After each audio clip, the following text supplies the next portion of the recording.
bem-vindos à Voz da Terra, um programa sobre vivências, bem-estar e encontros. Eu sou a Ana Terra e vou estar convosco na próxima hora.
Olá, muito bom dia. Você está na companhia de Voz da Terra com a nossa equipa habitual, José Garcia e Sónia Terra.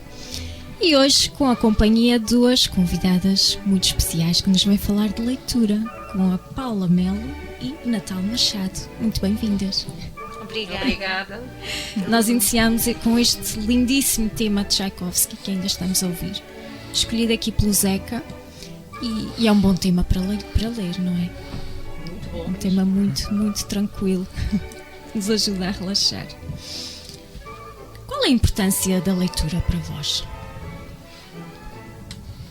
Vocês gostam de ler, Sónia? Gostas de ler?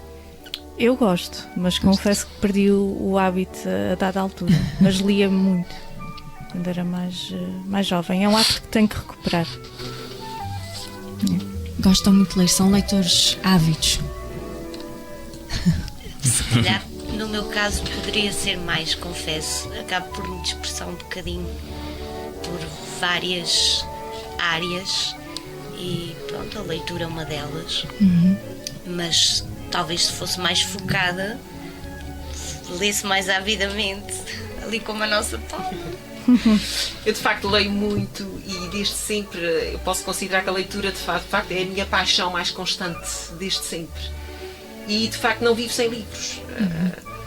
Praticamente não há dia em que eu não leia, nem que seja uma página ou duas. E estou sempre, sou um bocadinho compulsiva, estou sempre a ver e este autor e aquele, e livros que aparecem e vou intercalando com clássicos e releituras e pronto, vivo muito à volta disso. O meu tempo disponível vive muito à volta dos livros, de facto, gosto muito. E é preciso fazer tempo para ler, não é? Que é uma coisa que nós não mas isso é uma questão, é uma falsa questão, porque é uma questão de integrar na rotina diária um tempo para a leitura. Claro que no tempo de trabalho é mais difícil um pouco, mas consegue-se. Retirando um pouquinho a outras, ou à televisão, ou online, que eu vou pouco online, sou pouco frequentadora, e portanto arranjo sempre um bocadinho, claro que nas férias é melhor, nas férias tem mais espaço para isso, conseguimos arranjar mais tempo, não é? Mais facilmente. Qual será a origem da leitura na vossa interpretação? De onde surge esta necessidade? Porque nós sempre tivemos necessidade de comunicar, não é? E de onde surge esta necessidade de acho que ler é compreender o mundo, é complementar o mundo, mas é sobretudo compreender o mundo. E a leitura desenvolve imensas áreas e abre muitos caminhos. Desde o folhear, não é? Desde o folhear à Exatamente. criatividade, Exatamente. ao ter essa tal organização do tempo, saber esperar, não é? Até Quando a não terminamos a empatia, história. desenvolve-se tanto a empatia pela leitura.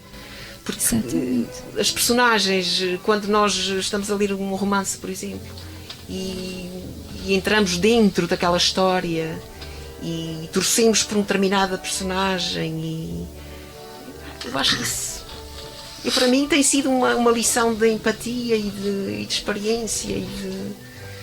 Pronto. Ou seja, é fundamental para o nosso desenvolvimento. Exatamente, tem um papel muito utilitário também, não é? Porque estou-me a lembrar de um dos primeiros livros que li na infância, a Anitta Aprende a Ler, e que chega Livros um da Anitta, momento... sempre aquele clássico. Exatamente, chega um momento em que ela fugiu de casa e depois senta-se num banco, mas tinha no banco a indicação de que ele estava pintado de fresco.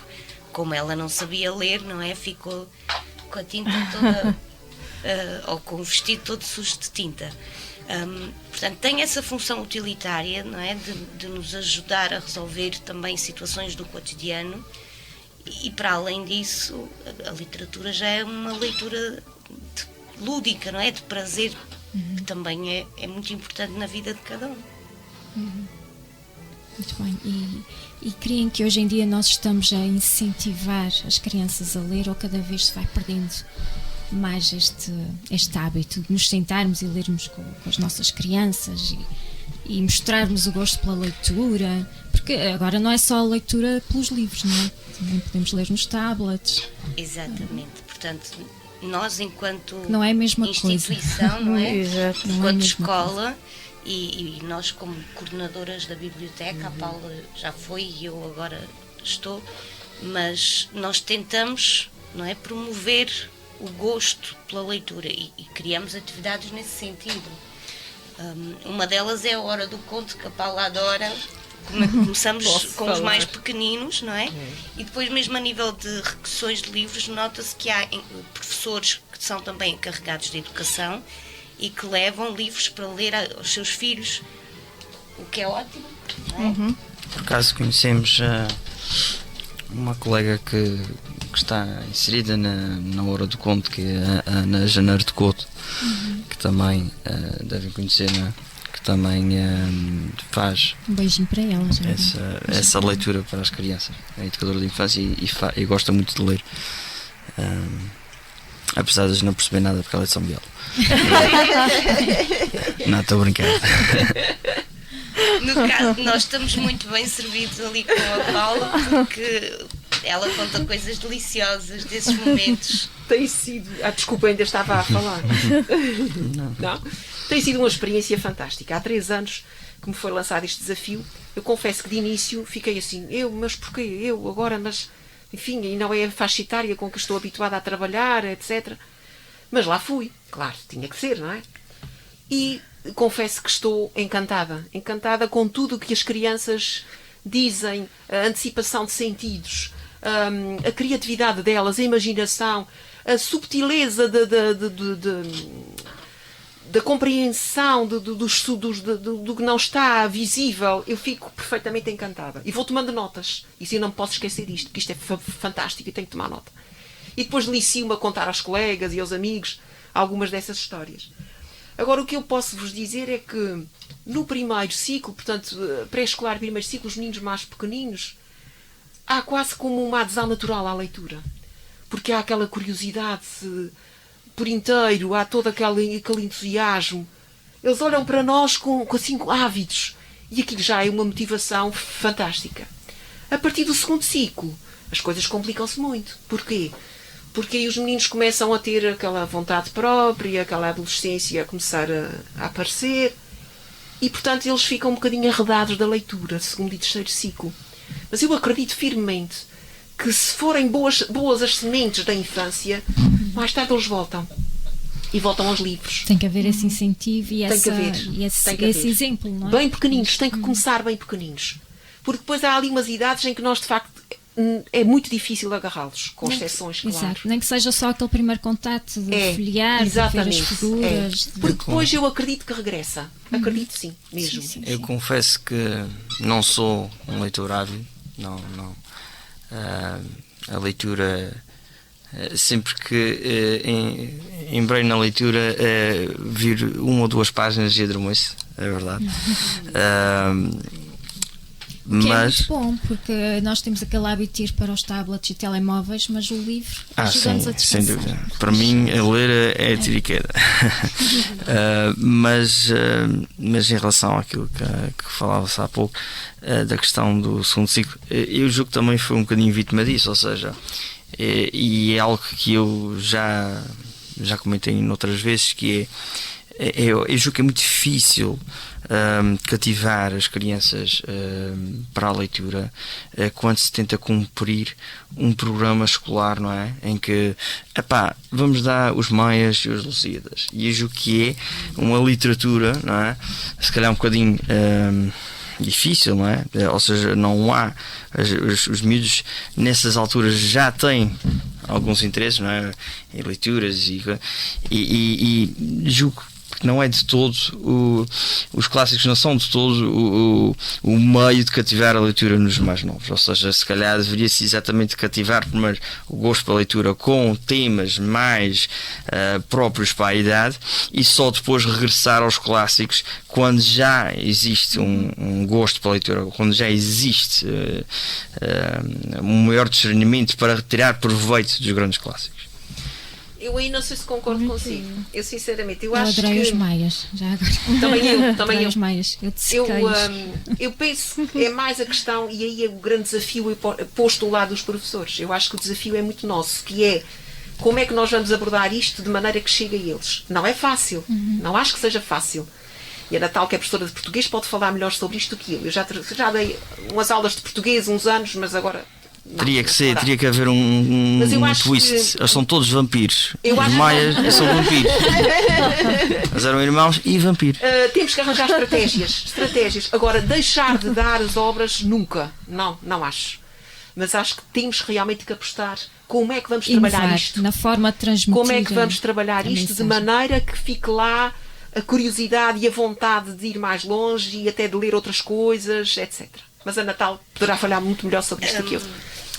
Em relação ao programa, eu acho que o problema não são as obras escolhidas, mas é sim o caráter obrigatório. Portanto, a obrigatoriedade cria, desde logo, numa faixa etária como a da adolescência, claro, já cria rejeição, porque são as idades em que eles querem romper com a autoridade. E a obrigação é uma autoridade, de alguma forma. E, portanto, eu tento contornar as coisas para já não as dissecando nessa faixa etária, porque também não é o que se pretende. Eles não vão ser, naquele momento, não estou a um nível secundário, muito menos universitário, portanto, há coisas que nós podemos aligeirar, não é? De modo a não massacrar, de certa forma, a ver se essa rejeição é menor ou se conseguimos contornar isso. Depois, o que eu tento fazer é por partes, não é? Porque são obras muito extensas, vamos dando por episódios, e dentro de cada episódio dou-lhes a liberdade de escolherem uma parte do episódio na íntegra, não é? Vamos discutindo, explicando, e depois cada um então escolhe uma das partes para conhecê-la melhor e dar a conhecer aos colegas. Isso é muito importante, explicar, ajudar. Serem eles, não é? Também a procurar as respostas e a transmiti-las uns aos outros. Mas pronto, são processos. Tive alunos que nunca tinham pegado num livro e tive de ir pelos interesses deles. Então, do que é que tu gostas? Da pesca. Pronto, não fazia parte do programa, mas eu fui buscar Dias de Melo, Mar pela Proa. Não é um livro muito extenso, é um escritor açoriano, e portanto o tema da pesca despertou logo o interesse, e ele chegou ao fim e disse: foi o primeiro livro que eu li do início ao fim. Como Isso é fantástico. Ou seja, aqui já há um bocadinho que o Zeca estava a dizer, de buscar o Ir ao interesse. encontro. Exatamente. O problema é Tem que se haver uma juntas. conjugação. O problema é se juntas uma data de miúdos de 14 anos e todos eles dizem que querem ler As Sombras de Grey. É algo que eu tenho imenso interesse. E eu gostava imenso de saber mais.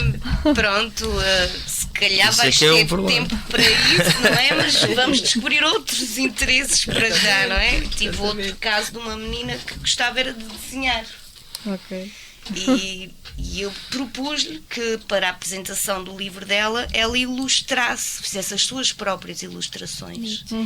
E isso foi logo pontapé de saída, porque ela já encarou, já abordou o texto com outra motivação, não é? Com outro propósito. E no final a apresentação à turma foi impecável, porque ela, além de digitalizar os seus desenhos, levou os originais, distribuiu-os pelos colegas e leu um livro que era coisa que ela também nunca tinha feito. É complicado conseguir encontrar esses pontos de interesse, ou esses desbloqueios, digamos assim, e às vezes nem sempre se consegue chegar a todos. Sim, isso até é interessante, a questão de, se não houvesse a tal obrigatoriedade, como diz, e cada um escolher um livro diferente, até a própria situação de apresentar na aula aos outros colegas, todos trariam algo diferente, não é? Em vez de estarem todos a falar sobre o mesmo, não é? Sim, mas isso também já se faz a nível da disciplina, não é? Também já se criam momentos de leitura recreativa, em que são eles a ir escolher, a trazer de casa, como entenderem, os livros. Se calhar arrisco-me a levar com as 50 Sombras de Grey qualquer dia numa aula, não é? Mas Em relação a isso, eu acho que nestas idades mais precoces, pronto, mesmo essas da adolescência, é sempre importante haver ali um mentor, haver ali um apoio de adulto. Porque mesmo nas leituras recreativas, a experiência que eu tenho, a Natal até muito mais recente do que eu, é que se nós os deixamos muito desamparados, digamos assim, para as suas escolhas, muitas vezes a opção é aquela mais simples do livro de imagens, que praticamente com pouco texto para despachar, digamos assim. Diário de banana. Sim, pronto. Mas, para já, não vamos censurar leituras, porque isso é a porta... quer dizer, é considerar que então não vamos dar abertura a nada e eles aí vão desistir logo. A não ser que apareça alguém a dizer: eu trouxe aqui uma leiturazinha que tinha na casa do meu avô, o Mein Kampf, era de um moço, o Charlie Chaplin, acho que era o Charlie Chaplin. De qualquer maneira, acho que, portanto, é importante haver aqui algum apoio de adulto, ao professor, ao pai, ou alguém em que eles reconheçam alguma autoridade, mas a autoridade não é no sentido de impor coisas, a autoridade no sentido de ser uma pessoa conhecedora. E eu acho que aí, de orientação, e acho que isso é muito importante, haver nessas idades. E depois há uma coisa que eu acho que é fundamental e que pode ajudar um bocadinho, que é o nosso entusiasmo. Se nós gostarmos muito de uma obra que estamos a apresentar, eu acho que vamos conseguir contagiar alguém. Agora, Sem contagiar dúvida. é um verbo muito perigoso nestes tempos, mas Sem dúvida. eu acho que aí vamos conseguir tocar alguém. Podem não ser todos, mas alguns vão se sentir tocados. Eu lembro-me, sobretudo quando dava aulas de português, por vezes os alunos diziam: a professora é muito palhaça, a professora faz muito teatro, a professora devia fazer teatro. E eu dizia: pois, a professora é muito tímida, a professora, pois, nem por isso, não, talvez não. Mas eu acho que consegui chegar, não a todos, mas a alguns, com aquela palhaçada, porque aquilo não era uma palhaçada pensada. Eu estava a falar de livros e estava feliz, e pronto, e aquilo saía-me assim. E eu acho que essa pontinha de entusiasmo, também poderá fazer a diferença. Faz toda a diferença, sem dúvida. Faz toda a diferença. Bom, nós vamos a uma pausa musical, aqui com a música escolhida pela Sónia. Sónia, queres apresentar a tua música? Não, posso. Estás bem. Never Ending Story.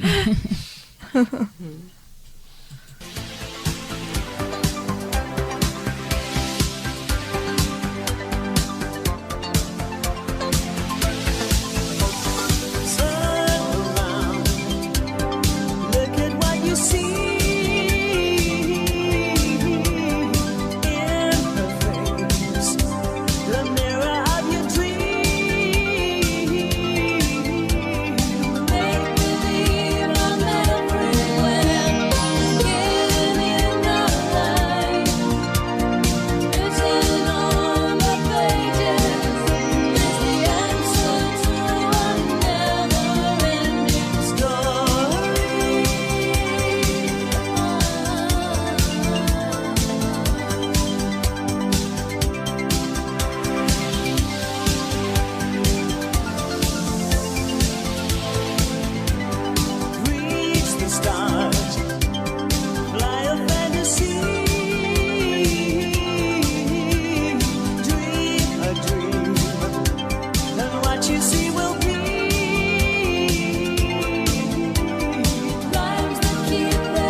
As conversas de intervalo são intermináveis. Às vezes temos que as cortar, é uma pena. Bom, eu vou começar aqui pelos beijinhos para os nossos ouvintes. Rui Pinto, Elmira Estrela e Maria Emília Noia. Um grande beijinho, muito obrigada pela vossa companhia. Bom, isto na leitura nós temos aqui dois extremos, não é? Temos as pessoas que não gostam de ler e temos as pessoas que leem demasiado. E os dois têm pontos a favor e pontos assim menos favoráveis, não é? Eu acho que às vezes quem não gosta de ler, se calhar é porque ainda não encontrou o livro certo. Ainda não encontrou o livro certo. Eu acho que é mais por aí. Porque a gente quando encontra um livro que nos cativa, e em automaticamente relação ao excesso de leitura, acham que pode haver excesso de leitura que pode Não ser acho. prejudicial ou não? Como diz o Ruben Alves, que pode ser prejudicial porque as pessoas deixam de pensar pela sua cabeça e começam só a debitar Não acho. e deixam de saber ser acho. criativos e não? Eu acho pelo contrário, acho que a leitura leva-nos precisamente à criatividade, porque,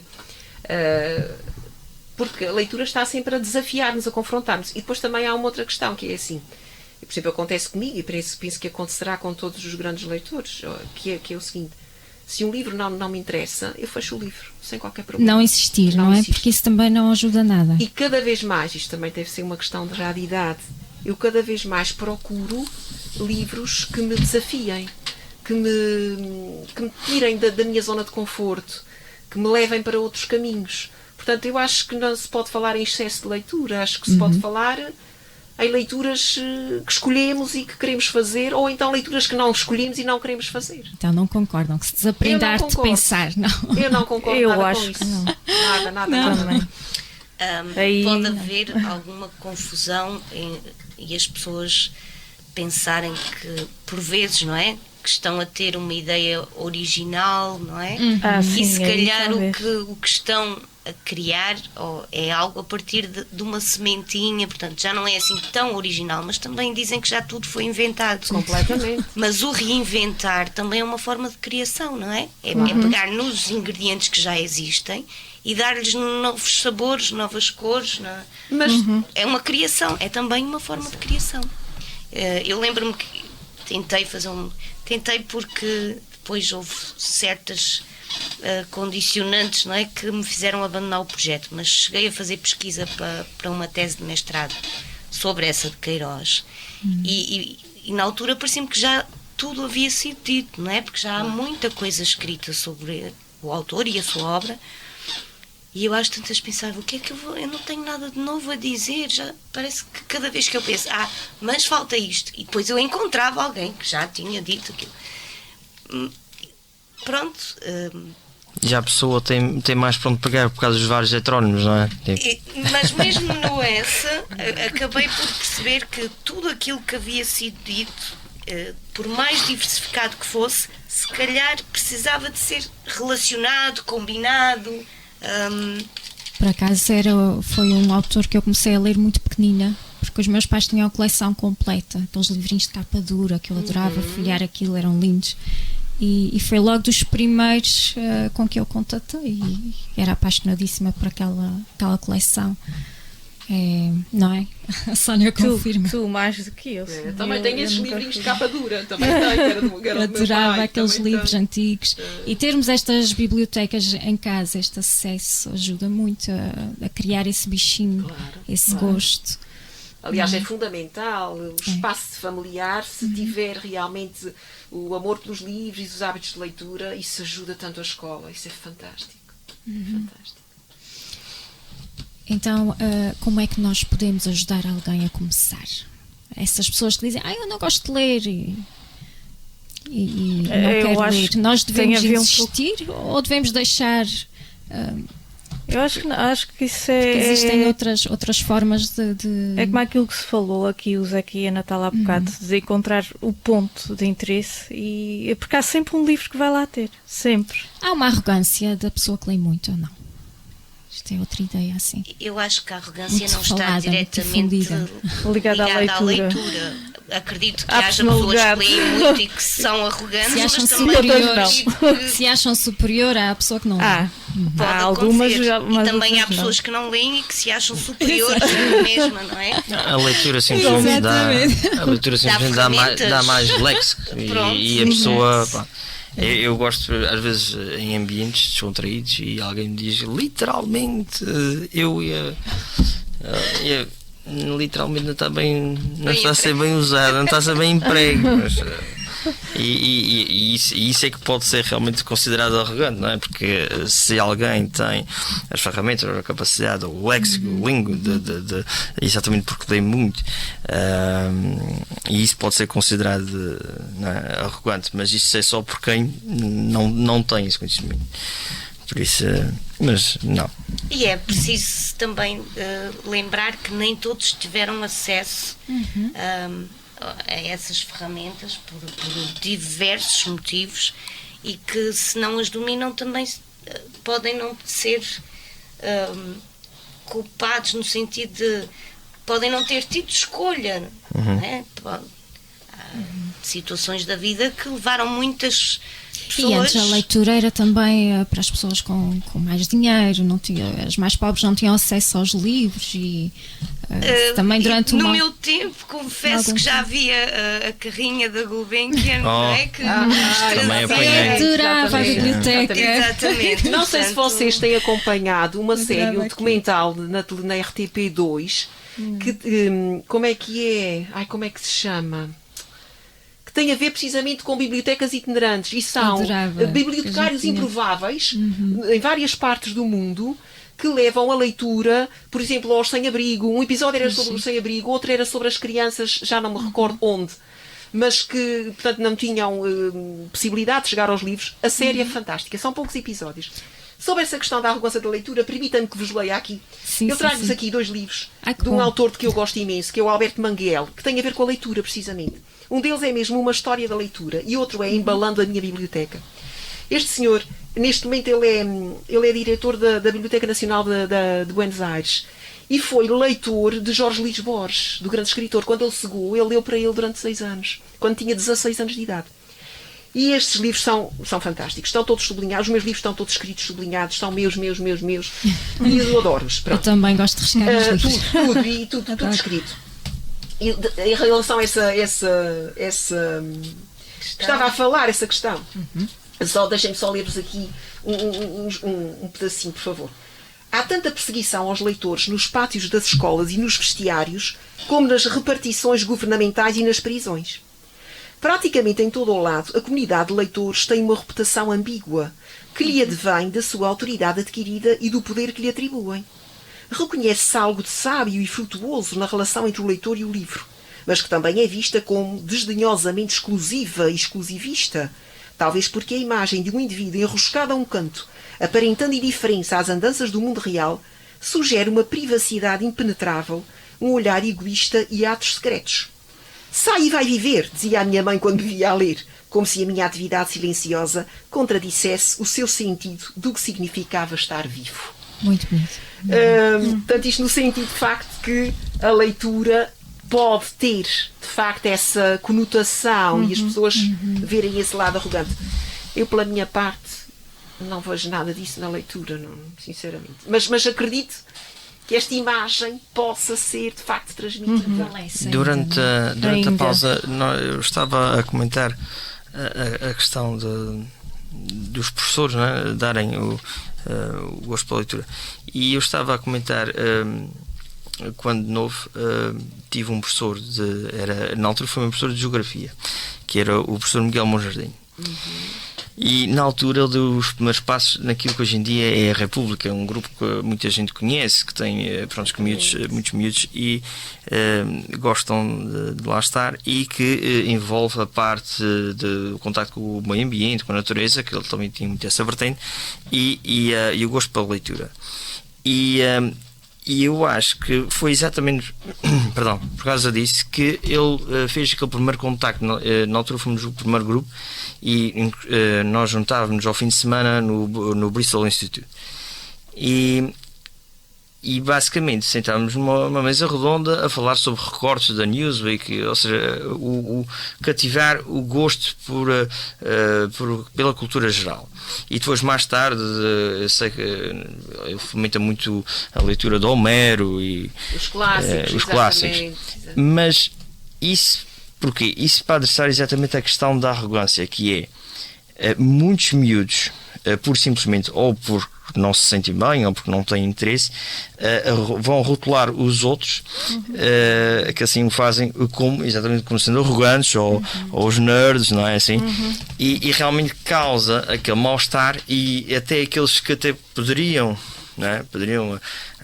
ter um interesse pela leitura não o fazem para não parecerem. Têm vergonha. Têm vergonha, porque é o estigma de ser inteligente que é mau. E eu julgo que na altura o professor Miguel Jardim convidou alguns alunos em que já mostravam algum interesse, alguma cultura geral, para fazer esses grupos em que realmente só vai lá quem quer, não é? Porque na escola há aquela brutalidade, não é? Há o ensino obrigatório e tem que estar todos, e por isso, ao criar esses grupos fora da escola, realmente quem lá está sente-se mais confortável, sabendo que só lá está quem quer e quem gosta. Não vão ser julgados. Mas isso, como em tudo, também eu acho que é uma questão de equilíbrio. Por exemplo, se a pessoa que lê realmente vive fechada só naquele seu mundo de leitura e não socializa, etc., aí eu acho mau. Claro que sim. Agora, se a pessoa lê, mas é equilibrada e gosta de socializar e de estar com os amigos e de ter uma vida variada, eu acho fantástico. Eu acho que isso é muito bom, sinceramente. E gostaria que toda a gente pudesse sentir essa... E tem uma sobrinha que está agora naquela fase pubárica, não é? E ela fecha-se no quarto a ler, e eu acho que a minha irmã está muito, muito contente com isso, porque ela não quer sair, nem quer estar com o colega, só quer estar a ler, e eu acho que qualquer pai nesse aspecto, lê! Onde é que tu vais? Olha, está aqui. Não tem, lista telefónica, está aqui.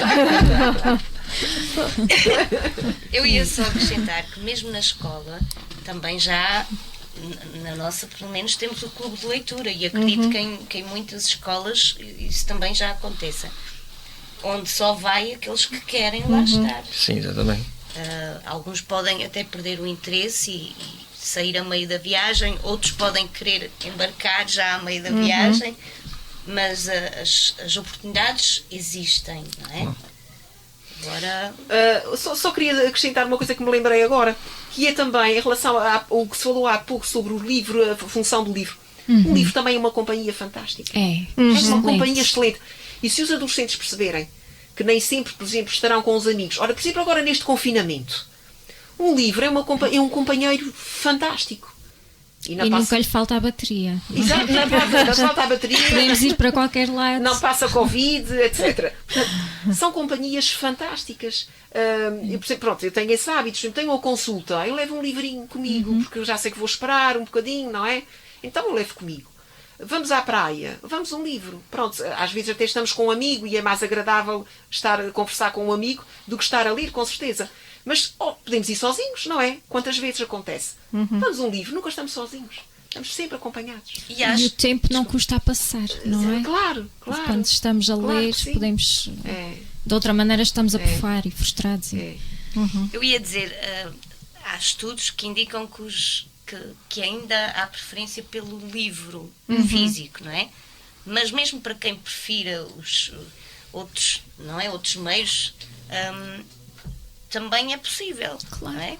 Eu costumo levar o meu livro para a praia, mas geralmente quando vou viajar, se é uma viagem de um fim de semana, para levar pouca coisa, tenho livros no telemóvel, não é? Também no telemóvel, no tablet, e agora, por acaso estava a comentar no início com a Paula que assisti ontem a um webinário sobre leitura, que distinguia, por exemplo, a literatura digital da literatura digitalizada, que são coisas diferentes. Mas, de qualquer forma, mesmo que seja apenas literatura digitalizada, já oferece ao leitor a possibilidade de aceder ao texto noutro formato. Portanto, não importa onde leem, como leem, importa que leiam, não é? Exatamente. O livro é uma boa companhia e muitas vezes, se não, a única, porque ainda hoje em dia uma pessoa que está numa mesa de café, não é? Quando está embaraçosamente só, imediatamente vira-se para o telemóvel. Não é? Só que há uma diferença, é que no telemóvel as outras pessoas depreendem, olha, está no Facebook, e isso já é triste o suficiente. Por isso, a leitura, muitas vezes uma pessoa só, em seja qualquer situação, mesmo num restaurante ou assim, não se torna tão mal, porque a pessoa diz, olha que ele está bem, porque está com bem, está a ler. Eu devia ter, porque já aconteceu comigo, houve uma altura em que também estava só e apetecia-me estar em ambientes, pronto, jantar ou assim, e estava ali só, e cheguei ao restaurante e disse assim, olha, queria uma mesinha, mas ali ao meio, não sei o quê. Então sentei-me lá, com muitas mesas à volta, e fiquei lá no meio, e de repente entra um grande grupo de americanos e eles foram arrebanhar todas as mesas que havia à volta da minha, e eu fiquei literalmente no meio da sala sozinho. Uma mesa parecia ser uma carteira de escola, e pronto, isso só para mostrar que muitas vezes em ambientes que estamos sozinhos, se tivermos com um livro, realmente nunca estamos sozinhos, e tanto para nós, não é, que termos proveito do livro, como as pessoas também que nos veem, não é? Porque há ali algo que é reconhecível, não é? Um ato que é reconhecível, que é de estar a ler, combina com estar só. Não é? Porque a pessoa tem que ler imperativamente só. Fica absorvida na leitura, nem pensa. Só, mas não solitário. Exatamente. Em relação, desculpem, mas eu posso fazer mais uma pequenina citação. Claro. Em relação à história do livro físico ou do livro digital. Claro que sim. Pronto, eu aqui reconheço a minha antiguidade clássica, porque eu gosto muito de ter os livros objetos e leio muito pouco no digital. E concordo tanto com isto que vos vou ler. Do Manguel novamente, que ele diz assim: como um saqueador ganancioso, quero que os livros que leio sejam meus. Talvez por isso não me sinta à vontade numa biblioteca virtual. Não se pode possuir um fantasma, embora o fantasma nos possa possuir. Quero a materialidade das coisas verbais, a presença sólida do livro, a forma, o tamanho, a textura. Compreendo a conveniência dos livros imateriais e a importância que têm numa sociedade do século XXI. Mas, para mim, têm a qualidade das relações platónicas. Talvez por isso sinta tão profundamente a perda de livros que as minhas mãos conheciam tão bem. Sou como Tomás, preciso tocar para acreditar. E eu sou assim. Eu tenho que ter os meus livrinhos e preciso deles e quero tocar neles. Pronto. E escrever e tudo mais. Os outros hoje não conseguem. O formato físico é indispensável, porque eu lembro-me, mesmo na altura, com a música, não é? A gente sentia que a gente só tínhamos a música, ou podíamos dizer às pessoas que tínhamos a música se comprássemos o álbum, não é? Se comprássemos para ter na nossa coleção. Exatamente. E hoje em dia isso dispersou-se um bocadinho. E inclusive a própria indústria, neste caso na música, está a regressar a isso com as edições em vinil. Porquê? Porque sabem que, exatamente como ela está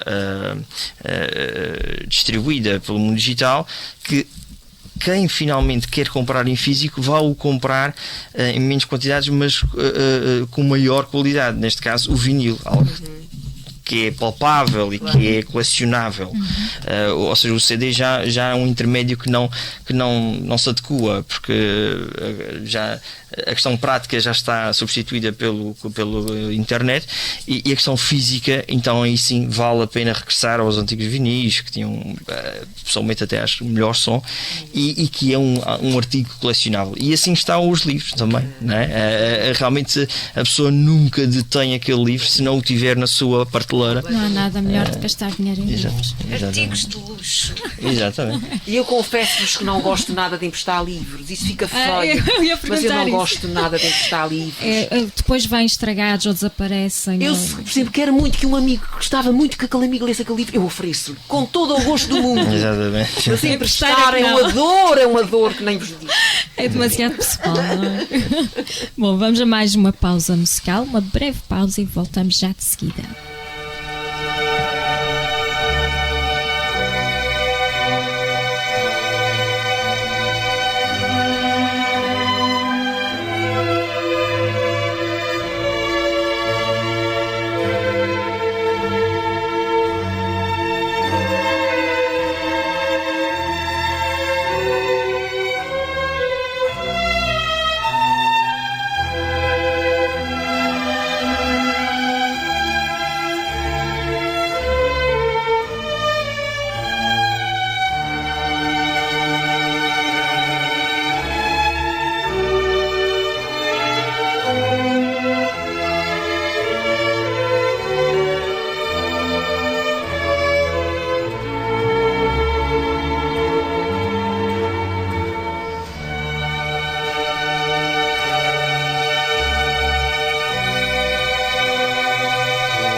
Isso é muito interessante. Um livro tão caro, mais caro do que uma casa. Estas histórias também cativam os pequeninos, não é? E ajuda a trazê-los para a leitura. Exatamente. São histórias importantes. Porque faz-los perceber o valor, não é, de uma obra de arte. Neste caso é um livro, mas acontece o mesmo com um quadro, não é? É arte. Com uma peça Quem é o- musical. Não faço ideia. Quem é o Filisteu? Que se trouxe.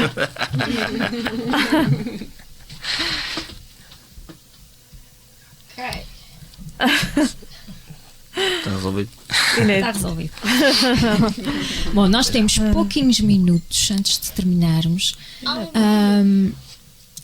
Que mensagem é que gostavam de deixar para os nossos ouvintes? Ouvintes/leitores. Eu posso dizer uma coisa muito simples. Comecem por ler coisas que vos interessem. Sem Nem que julgamentos. seja a caixa de cereais. Sem julgamentos. Sem preocupação, o que é que me vão dizer se me virem a ler este livro. Leiam o que vos interessa, comecem aos poucos, até encontrarem realmente aquilo que se falava há pouquinho, aquilo que vos apaixona. Porque de certeza que vão encontrar. Se lerem, vão encontrar. Se nunca lerem, é que nunca poderão encontrar. Muito bem. Mas se fizerem essa tentativa, eu acredito que vão encontrar. E quando encontrarem, vão dizer: isto valeu mesmo. É esta a mensagem que eu deixo. Muito bem. Eu concordo com isso. É como se falava há bocado. Há para todos os gostos. Há de tudo. Há realmente de tudo nos livros.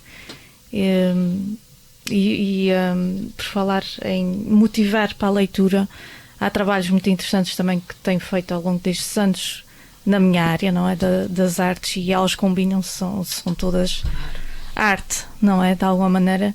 E temos também feito essa interdisciplinaridade de trabalhar obras e tudo através de vários meios, porque é outra forma de os despertar e de os levar a pormenores e a estudarem também. E que acho que dá resultados muito bons. É Tem dado fantástico, resultados muito essa bons. interdisciplinaridade é fantástica. É. O nosso projeto, Sónia, foi fantástico. E as máscaras e Tudo. tudo, tem sido tudo. Daquela obra do Dr. Dimas Lopes, lembras-te? Está lá, Está lá. A Sónia é uma artista de mão cheia.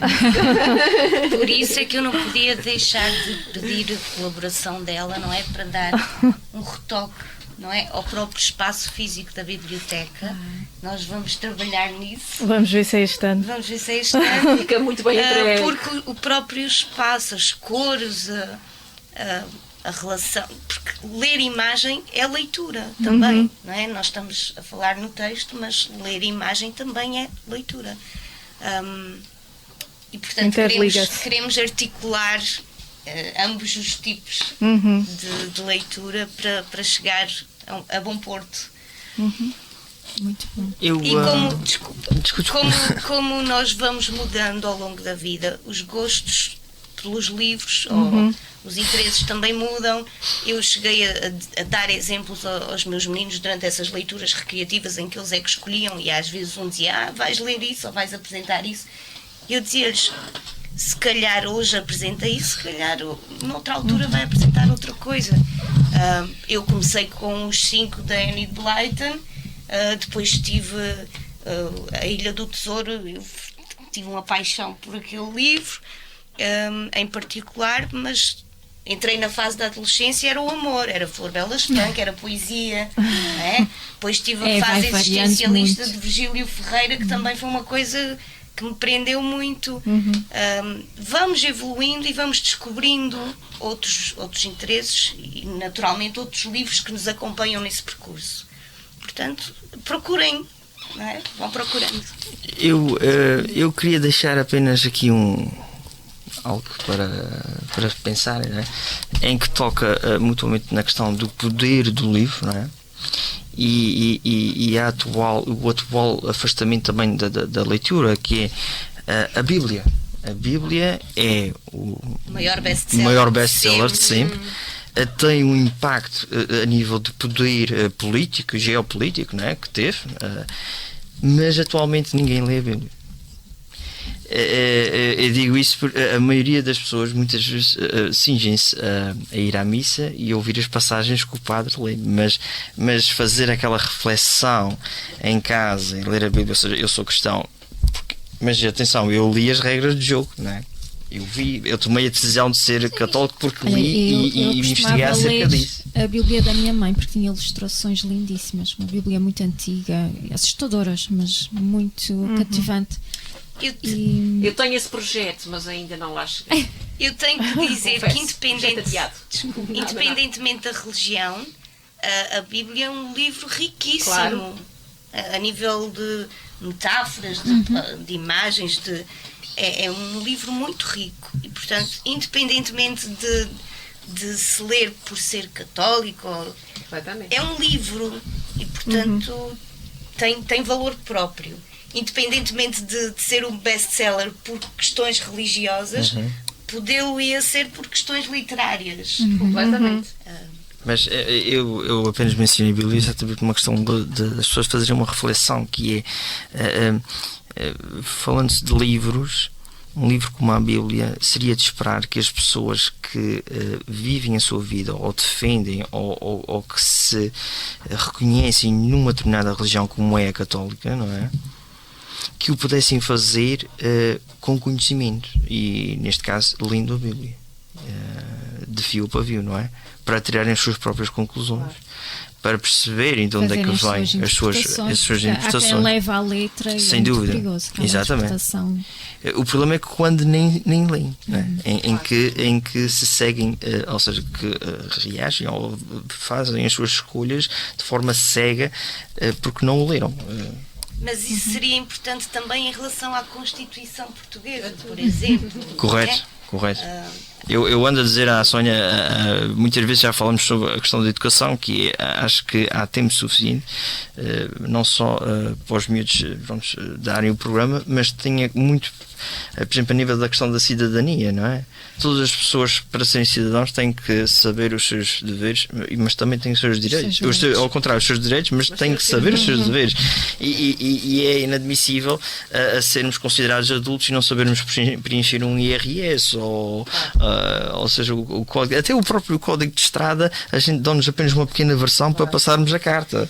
Mas depois, se tivermos alguma infração, não podemos alegar desconhecimento, porque existe um grande sistema de um calhamaço que tem todas as lacunas e todos os buracos para a gente cair neles e pagar a multa. Isso aí acho que ainda há um longo caminho aí a nível de cidadania e a nível da escola, do trabalho que se faz. E de facto também tem havido sempre orientações muito díspares. Agora fazemos assim, depois já não é assim, é de outra maneira. E de facto acho que ainda não chegámos àquele ponto de encontrar uma orientação sólida para trabalharmos de facto a cidadania, que é urgentíssimo trabalhar a cidadania. Eu também concordo. Nomeadamente agora nesta situação de pandemia que estamos a viver. É uma coisa assustadora, por exemplo, encontrarmos na rua, lançadas na rua, máscaras. Por exemplo. Portanto, eu quando vejo isso dói-me a alma. Como professora dói-me a alma, porque de facto percebemos que a nível de cidadania está praticamente tudo por fazer. Falta o respeito. Isto agora pode ser um excesso de pessimismo, mas há respeito, muito, a empatia. muito por fazer. E a leitura é uma boa ferramenta. E a leitura é sempre uma boa ferramenta. E a arte. Sem dúvida. E a arte, claro que sim. Eu acredito que ainda as hoje em práticas, dia as expressões tudo trabalham isso, muito. tudo E isso. isto é uma forma de arte, sem dúvida nenhuma. a atividade de ler, interliga. o mais importante é que a atividade de ler, se calhar já muita gente a tem essa capacidade de ler, de gostar, porque há pessoas como eu, ou que me distraem, ou que adormeço, ou que tem, como agora estava a dizer no intervalo, que tenho um impedimento que não posso tirar qualquer livro da prateleira por causa do mofo dos livros, que sou alérgico.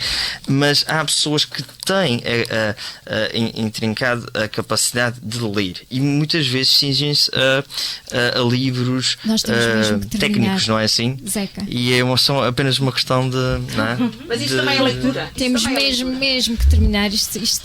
Teríamos aqui tema para horas e horas e horas. Infelizmente vamos ter que ficar por aqui. Passou num instante. Portanto, leiam, procurem, não desistam à primeira e criem este hábito de ler todos os dias um bocadinho.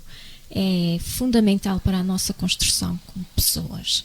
E não é por acaso que os livros são considerados perigosos e que nos regimes totalitários Exatamente. queimam-se os livros. Pensem nisso. Exatamente. Porquê é que se queimam os livros? Exatamente. Porque eles podem São transformar grandes a armas, o sociedade. Eles conhecimento. podem transformar a Bom, sociedade. da minha parte eu despeço-me e agradeço a vossa companhia, terem estado aqui hoje, e a companhia de quem está aí desse lado a acompanhar-nos em casa, e passa a redundância. Nós é que agradecemos. Muito obrigada pelo convite. E é sempre uma paixão falar Agora disto. deixem de ouvir rádio e vão já ler. Bem, estes temas ainda há para uma leitura.